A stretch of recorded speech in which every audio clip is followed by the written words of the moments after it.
Amém? Que o Senhor te abençoe e te guarde, e que o Senhor faça resplandecer o seu rosto sobre ti. Amém?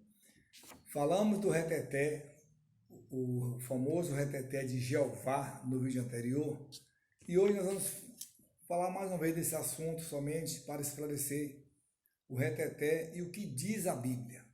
O que a Bíblia diz acerca do reteté. Porque todo o nosso compromisso aqui no canal é com a palavra de Deus, é com a verdade. Então, nada além da verdade. Então, o reteté é um movimento que ficou muito aceito no meio pentecostal, virou música, né? Virou um estilo de mensagem, um estilo de buscar, um estilo de glorificar, né? Ele veio para ficar, foi aceito nessa camada pentecostal e principalmente no neopentecostal. E as pessoas que dizem ser do reteté, geralmente são aquelas pessoas que rodam, que pulam, que sapateiam, né? E que conhecidamente diz que é do manto, que é do manto. E qual a origem do reteté? De onde surgiu o reteté? Qual o termo? O que significa essa palavra? É uma palavra de origem africana, né? Movimento levado para Portugal em meados de 1948, onde as pessoas se reuniam em rituais de voodoo, né? É bom que se diga, em rituais de voodoo, muito diferente do que defendem e diferente do que pensam. Mas eu quero fazer um comentário aqui breve. Gunnar Wingren, um dos fundadores da Assembleia de Deus ali no Pará, ele ficou sabendo desse movimento ali em Santa Catarina, surgido em Santa Catarina, quando ele ainda fazia a obra missionária aqui no Brasil. Ele, tão logo soube, imediatamente se dirigiu ali a Santa Catarina para orientar, para mostrar na Bíblia o que era o verdadeiro avivamento, o que era o verdadeiro mover do Espírito Santo. E graças a Deus, ele foi compreendido naquele momento. Então esse movimento, quando aqui chegou, recebeu o nome de reteté, vindo para o Brasil, tá? Trazido da igreja Comunhão da Videira, uma igreja esotérica da cidade de Toronto, ali no Canadá. Mas nós queremos ver o que a Bíblia diz, né? O que a Bíblia diz. Lá em Atos dos Apóstolos, capítulo 2, todos conhecemos a passagem ali da descida, do batismo com o Espírito Santo. A Bíblia diz que eles estavam assentados, reunidos e começaram a falar noutras línguas. Vejam que eles estavam assentados, vejam que eles estavam reunidos e começaram a falar noutras línguas, mas de um mover sobrenatural, nada do homem, vindo de Deus, certo? Em Atos capítulo 4, diz que todos foram cheios do Espírito, e pregaram a palavra. Olha, depois de cheios do Espírito, pregaram a palavra. Tá? Outro texto aqui que eu quero trazer para reflexão, 1 Reis, capítulo 18, do versículo 23 ao 29, ali onde Elias desafia os profetas, né, os 400 profetas de Baal. A Bíblia diz que aqueles profetas começaram a correr, olha que coisa maluca, a correr, a dançar, a pular, a se mutilar em volta do altar, pulando desde a manhã até o meio-dia e nada, absolutamente nada aconteceu, porque não era o Deus verdadeiro, não era o Deus verdadeiro. O reteté, ele é aprovado pela Bíblia? Segundo a Bíblia, não. Segundo a Bíblia, não, tá? Efésios 4:31 diz que longe de vós toda amargura, toda cólera, ira, gritaria e blasfêmias. Então, não queremos aqui trazer, polemizar ou coisa de alguma natureza, dessa natureza, mas é esclarecer para que as pessoas busquem a revelação na palavra pela luz do Espírito Santo, tá? Em 1 Reis, capítulo 8, do versículo 10 e 11, dá a entender que o Espírito realmente derruba o ser humano. dá a entender, mas muitos provaram, né?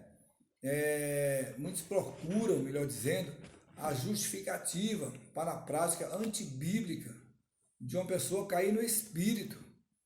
Então, a forma como as pessoas recebiam ou eram cheias do Espírito Santo não tem nada a ver, tá? A primeira Reis ali não tem nada a ver com cair no Espírito, como é ensinado hoje, tá? Então, 1 Reis, capítulo 8, versículo 10 e 11, ali foi algo totalmente diferente. Hoje, na maioria das igrejas cristãs da atualidade, né, aqui não estamos questionando, né, o testemunho, a vida das pessoas ali. Né? Sabemos que tem pessoas ali que pregam o amor, são pessoas de sinceridade, né? Essas pessoas têm um grande amor por Jesus, pela palavra de Deus, mas estão seguindo a doutrina de forma errada, de forma assim contradizente com a palavra. Então vemos que este cair no Espírito não tem nada a ver com o Espírito Santo. Em 1 Reis, capítulo 8, onde nós falamos aqui, não vemos nada com cair no Espírito. Os sacerdotes ali, né, como pecadores, caíram, não conseguiram ficar em pé, porque a glória de Deus encheu o templo. Tá? Então, bem diferente da atualidade. Nada se compara com a atualidade. Os sacerdotes ali, eles se embriagaram, mas eram homens pecadores. Eles não puderam ficar de pé diante da glória de Deus. Não foi glória humana, glória do homem. Olha outro exemplo aqui, Daniel capítulo 10, naquela visão maravilhosa que ele contemplou aquele ser, né, que há quem diga que foi uma teofania, né, o próprio Deus, ele prostou-se, Daniel prostou-se. Esse prostrar aos pés, ou cair aos pés, não tem nada a ver com o que é visto hoje. Nada a ver, irmãos, tá? Então o coração se enche da palavra. Jesus disse, não só de pão viverá o homem, mas de toda a palavra que sai da boca de Deus, tá bom? Então, nada acrescentemos às palavras, nada acrescentemos aos mandamentos. Provérbios 30 diz que toda a palavra de Deus é pura. Provérbios 30, versículos 5 e 6, a palavra de Deus é pura, ela é limpa, ela não tem mancha, sujeira, né? Deuteronômio 4, 2, nada acrescentareis à palavra que vos mando. Olha que coisa, né, tremenda. Deuteronômio capítulo 4, versículo 2.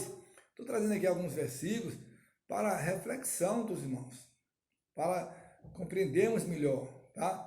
1 Coríntios capítulo 4, versículo 6, diz, não ultrapasseis o que está escrito. O que Deus deixou escrito, o mandamento de Deus não se muda, não se acrescenta, não tira, não coloca, tá? Então não ultrapasseis o que está escrito. Então há quem diga que o reteté é relatado na Bíblia, né? Uns traz ali exemplo de Miriam, em Êxodo capítulo 15, outros traz o exemplo de Davi, 2 Samuel 6, né? Outros traz o exemplo de, como nós falamos anteriormente, de Atos capítulo 2, a descida do Espírito Santo, mas são cenas totalmente diferentes com o que nós contemplamos hoje, que não tem nada a ver com Miriam, voltada totalmente para Deus, numa expressão de gratidão, de alegria, de gozo na presença do Espírito de Deus, nada do homem. E Davi, simplesmente um homem segundo o coração de Deus. Amém? Então que Deus os abençoe. Esperamos que hoje nós finalizamos esse assunto. Alguns inscritos em nosso canal pediram para nós falar desse assunto, né? A gente às vezes se fica meio precavido, meio receoso de falar, não para temendo nada nem ninguém, é para não causar polêmica, mas apenas para esclarecer à luz da Bíblia, né, que é a verdade. Porque conhecereis a verdade, e a verdade vos libertará.